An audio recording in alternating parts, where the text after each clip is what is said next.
want to count as... You want to go from 10? Yeah. Okay. 10, 9, 8, 7, 6, 5, 4, 3, 2, 1. Every 73 seconds, an American is sexually assaulted, and every 9 minutes, it's a child. And those statistics from the DEA really underline the fact that we need to talk about sexual violence. We need to understand how to prevent it, and we need to learn about the resources we have if it does happen. And of course, this is really a timely time for us to talk about this, with May being Sexual Assault Prevention and Awareness Month.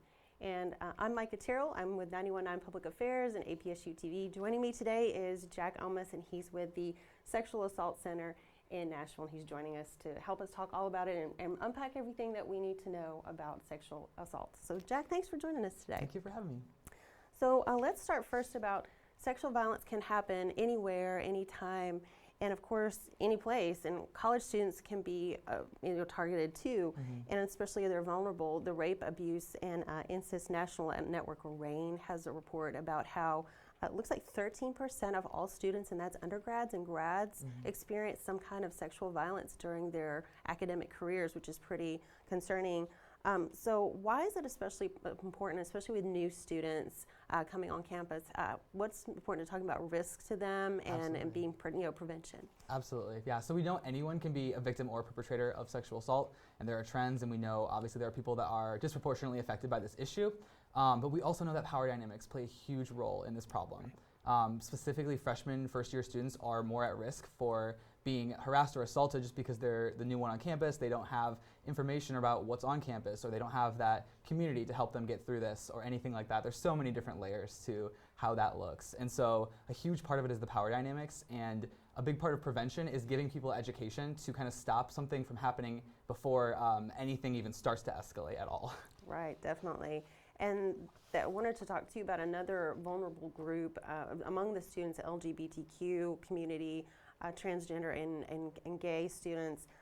They seem to see a lot more assaults happening. They do. Like about 23% is what RAINN reported. And that's like almost a quarter. What are the things that we can do to support them as a vulnerable community? Absolutely. RAINN is such a great resource, first of all. I just want to say they have all of the best information. And if you don't have the right numbers, you want some more statistics, RAINN's definitely the place to go.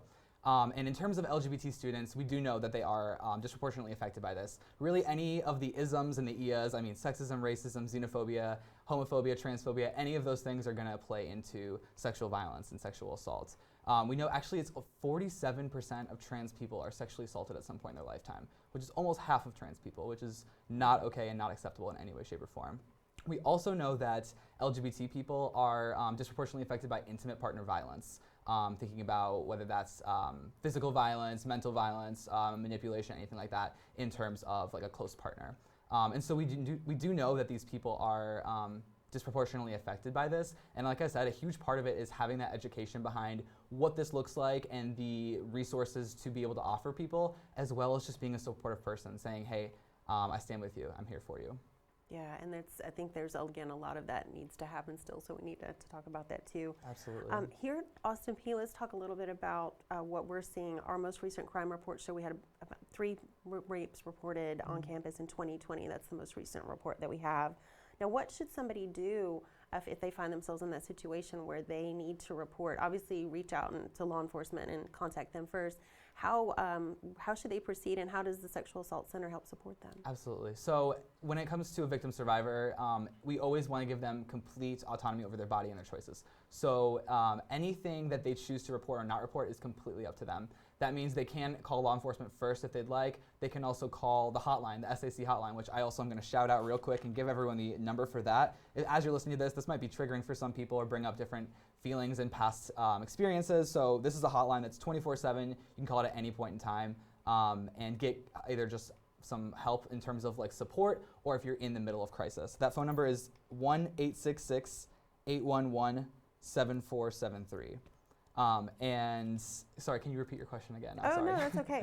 So we have so the steps someone should go through if they're perfect. So they're gonna they have been assaulted and they've contacted law enforcement. What should they do next? Absolutely. Yeah. So again, completely up to the victim survivor. Some of the best things to do are, if you feel comfortable, calling law enforcement to get a report of that. At least in Nashville, I'm not sure how that looks in Clarksville specifically, but in Nashville, we had a meeting with MMPD, and they gave us all this information that said basically you can call them to just talk with them, and they can have a written report that you spoke with them and not actually report the assault itself.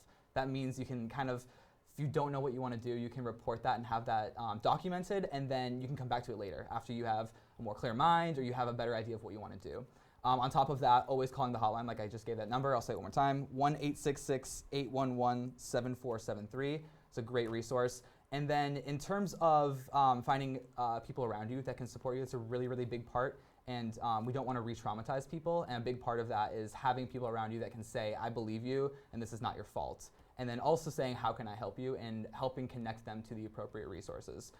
Everyone has different levels of comfortability, whether that's including law enforcement or not. And so there are so many different ways that you can do this, whether it's telling a friend, telling law enforcement, calling the hotline, talking to a therapist. There's so many different ways that you can get help for this.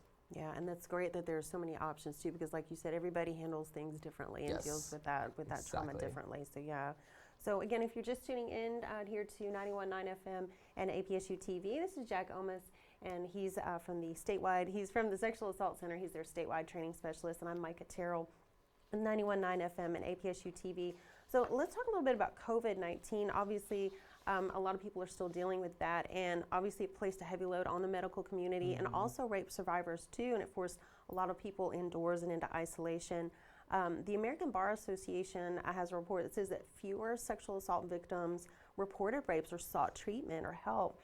But does that give us an accurate representation of what really happened during the pandemic? And if you could address that, and also talk about how now that society's opening up a little bit more, what are you seeing now? Absolutely. Yeah, so unfortunately with the COVID lockdown, we did not see less harassment or assault, unfortunately. Yes, in terms of like public out drinking and stuff, there was a lot less people going out. So in terms of that aspect, yeah, it probably did go down in terms of like bars perspective.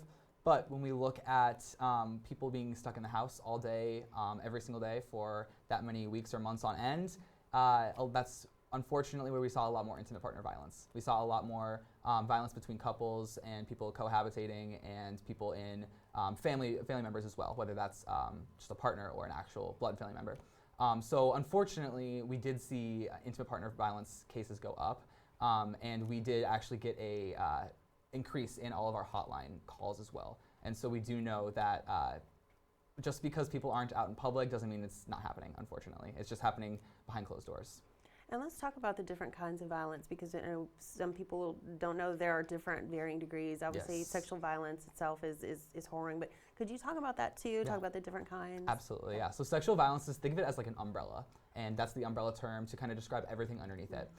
Beneath the umbrella term of sexual violence, you can think about things like sexual harassment, sexual assault, rape, locker room talk, sexism, homophobic comments, transphobic comments, anything like that. They all fall underneath that sexual violence umbrella and category.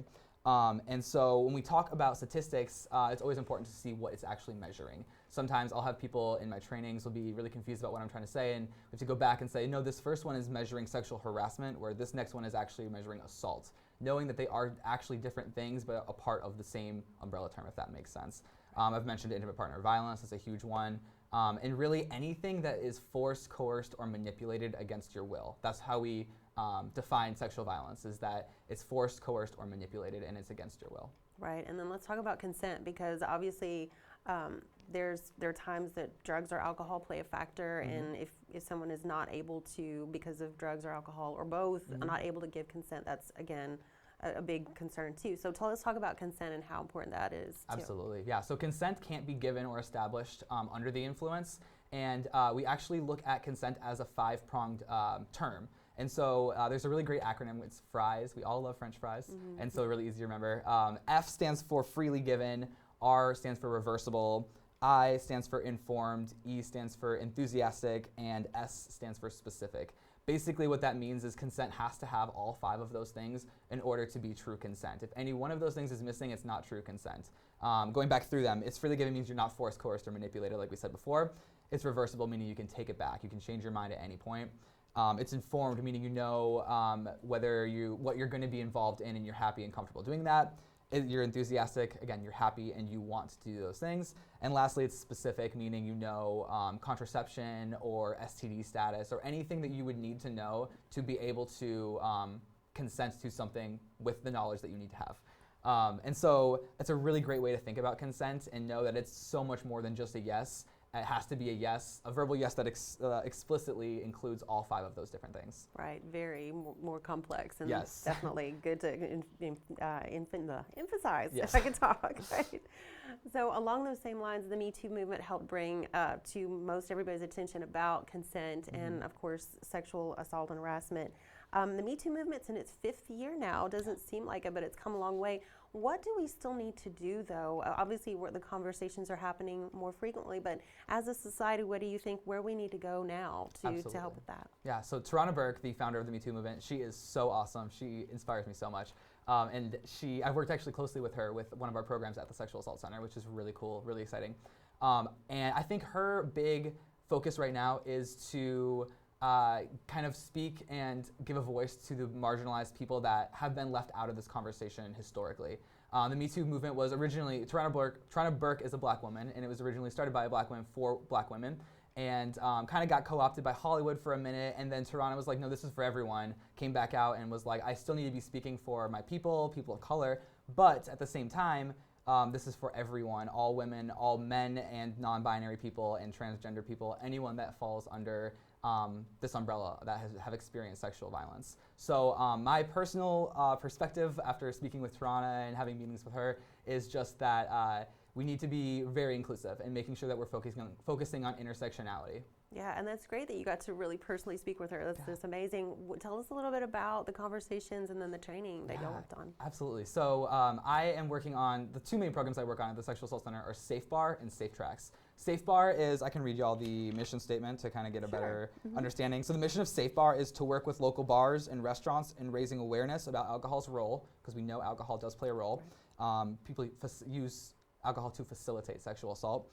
And then we want to engage bar owners and staff in bystander intervention, and then work together to do our part all across Tennessee to prevent sexual violence. So that's the Safe Bar program. Safe Tracks is a very similar thing that was derived from Safe Bar, but it's for the entertainment industry. It's not necessarily for alcohol-serving venues. It's for venues that house concerts, or even just producers that own a studio, or companies that house songwriters, anything like that. And so it's for the music industry very specifically. And I co-founded that program with Haley and Michaels. They're a great country music duo here in Nashville. And they actually had that relationship with Tarana Burke. They've done a music video with a spoken word part from Tarana. So that's how I originally got in contact with her.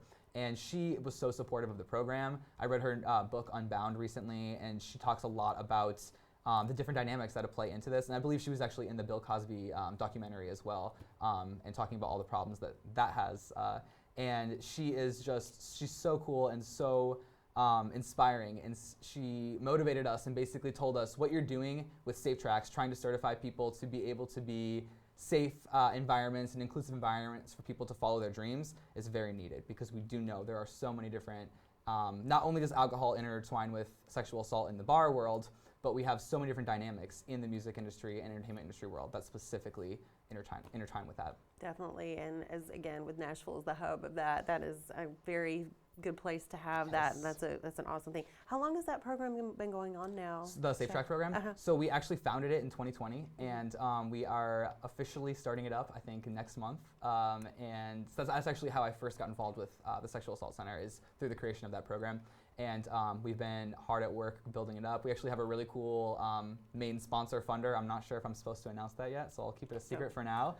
But it's a really cool organization. We have some really cool endorsements from some cool people and everything. So that's amazing. Can't wait to hear more about it. Absolutely. Very cool, Jack. So again, if you're just tuning in to us here at 91.9 FM and APSU TV, I'm Micah Terrell. I'm talking with Jack Ohmes. He is the statewide training expert with the Sexual Assault Center, and some amazing things with Safe Tracks that we can't wait to hear more about. So now let's talk about prevention. We talked about, obviously, a lot about what happens with sexual assault if it occurs, but we can do a lot to prevent it. So obviously, the Sexual Assault Center and Austin Peay both have a lot of resources to educate everyone.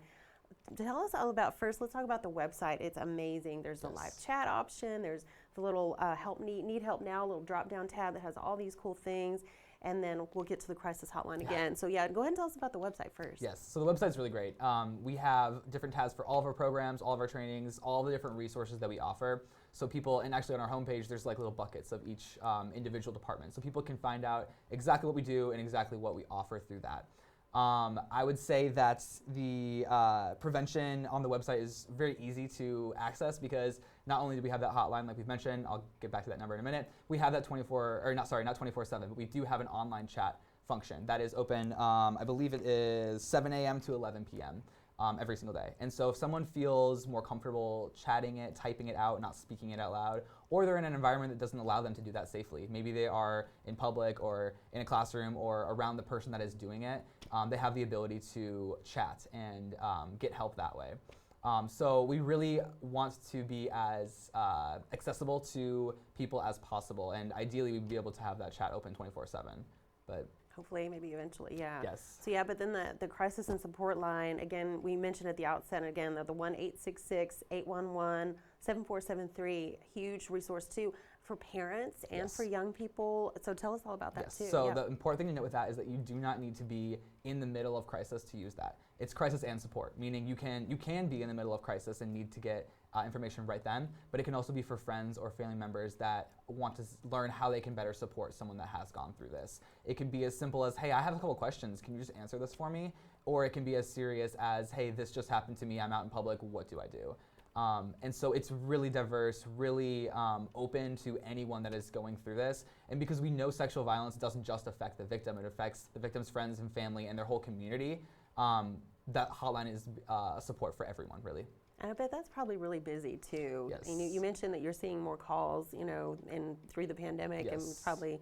Do you have a rough idea of how many you see? I don't have the number on top, like on my But notes it's a or busy anything. thing, But yeah. and we get reports every month in our all staff meeting. We talk about how many calls have come through and how many clients we've seen for X, Y, and Z, and yeah. Yeah, no, that's great too. Now, there was an SAC satellite office here in Clarksville, and it's since closed. Can you tell us more about what led up to that, and that it's still, even though that's not here anymore, that there's still a lot of resources for people in the Clarksville area? Absolutely, yeah. So I think it was a year or two ago. I'm actually fairly new to the Sexual Assault Center. I started in August of 2021, but a couple of years ago, they unfortunately had to close down the Clarksville location due to funding restrictions. But the important thing to know is that we still have our office in Nashville, and we still serve people across the entire state of Tennessee.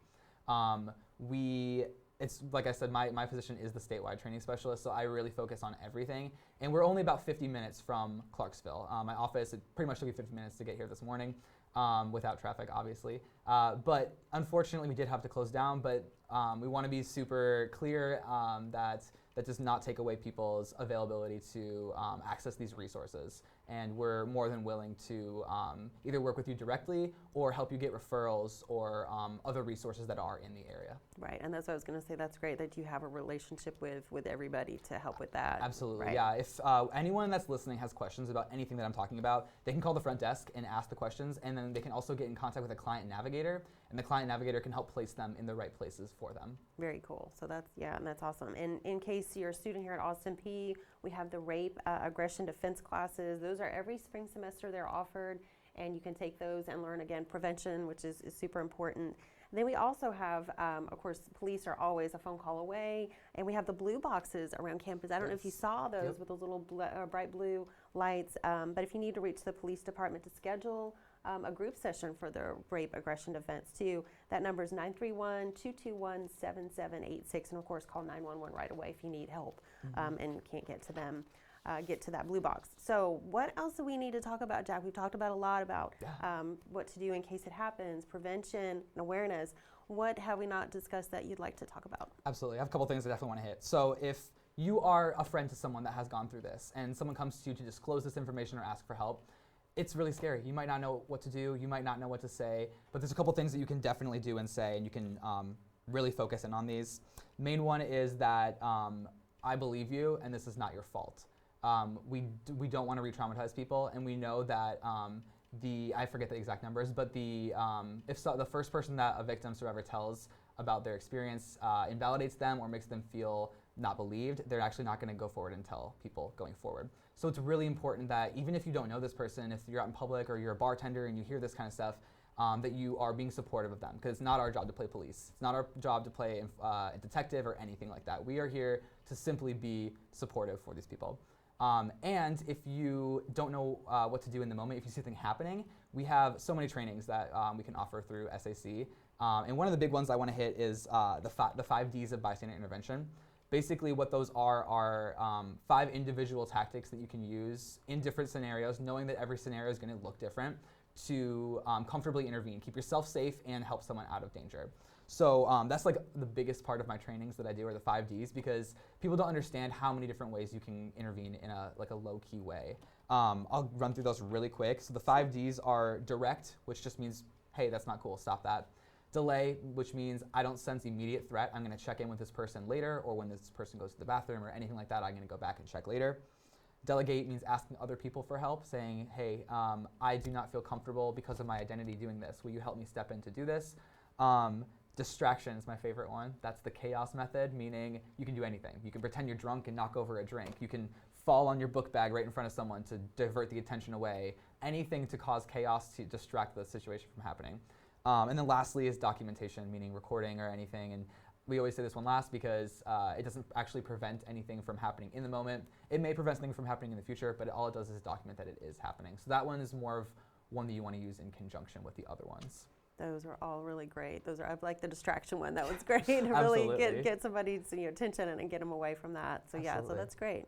So let's hit on the crisis support line number one more time, because it's really important too. Absolutely. So please tell that to everybody listening, please. And then again, if you don't mind telling me, what we can do if we need to call and urgently, or if it's just for information. Absolutely. So yes, exactly that. It's a crisis and support hotline, open 24 hours, 7 days a week, completely free and everything. The phone number for that is 1-866-811-7473.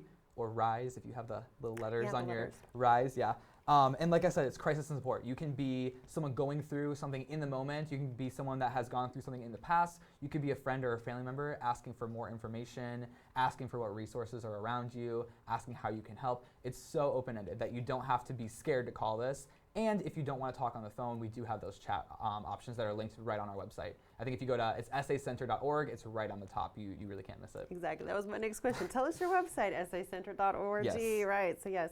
And again, that drop down help right now, get all the help that you need. Exactly. So great. And then APSU Police here at Austin P 221-7786 is the number to reach them. If it's not an emergency, obviously call 911 or hit one of the blue light boxes. So if you need to get help. So great, Jack, thank you so much for stopping by. Of course. Anything else you wanted to share with us today? Yeah, just a couple last things I want to make sure I hit. So we think of prevention as, there's an analogy that I don't know who actually first came up with it, or everyone tells it in different ways. But think about a fisherman on the side of the river, and he sees people coming down the river drowning. And he jumps in to save one of them, and then 2 minutes later, someone else is drowning, coming down the river, and he jumps in to save them. And the next thing you know, 5 minutes later, there's 5 people down the river drowning. And he's thinking to himself, why are there so many people in the river right here drowning? There has to be something upstream. So he walks upstream, and he sees the bridge is broken. There's slats missing. The rocks are super slippery, and people are slipping into the river. People are pushing each other in. The rapids are crazy, and they're going over the banks and pulling people in. There's all these different things that are contributing to why people are falling into the river. So instead of the fisherman waiting until after they've fallen in to pull them out, he helps the community fix that bridge. Put the signs up about the slippery rocks. Put a fence up to stop the currents or stop people from getting dragged in by the currents. Teach people how they can to not push people in, basically. And so think of those as all as prevention things, and we translate that right into the sexual violence world. We have coasters that can help test people's drinks for drugs, and the biggest one is just education. Education decreases vulnerability. Obviously, it does not eliminate risk, but it does decrease vulnerability. And so a huge part of prevention is just educating people about how to keep themselves safe and also not to harass people, because that's a big part of it, is some people don't know that if someone's under the influence, they can't give consent. So that's a really big part of it as well. Very huge part of it. So yeah, so thank you for educating us today. Yes, so absolutely. Yeah, so great. The last thing I wanted to say was just what we offer at SAC really quick. So if you have any questions, they can call the front desk and just ask for more information or get in contact with the client navigator.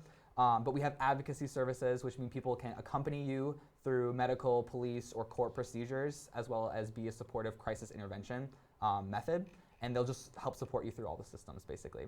We have therapy, and it's trauma-informed therapy, meaning we won't be re-traumatizing people.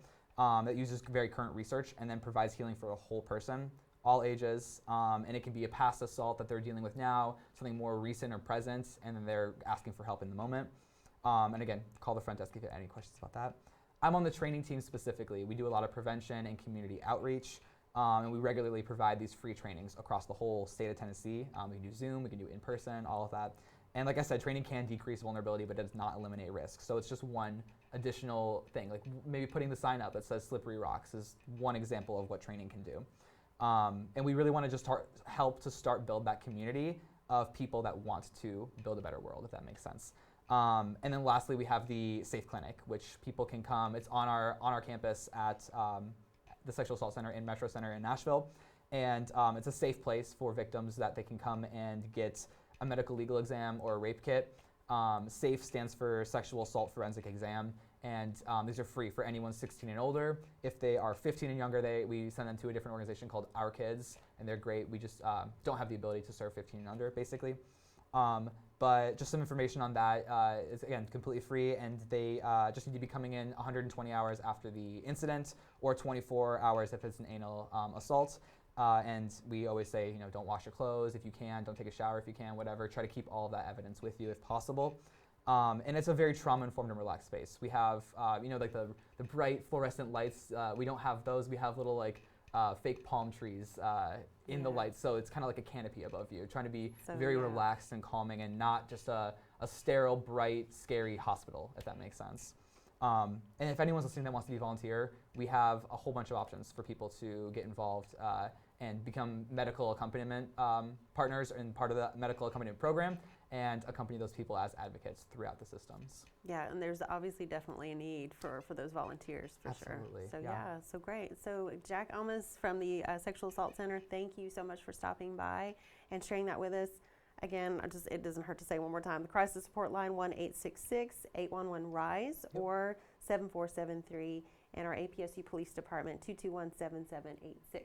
So thank you for your time. Appreciate it. Thank you so much for having me. And sac.center.org, if you need to check the website. sacenter.org, yes. Check out the website there too. Yep. So Jack Ohmes, he's the statewide training specialist at the Sexual Assault Center, and I'm Micah Terrell with 91.9 Public Affairs and APSU TV.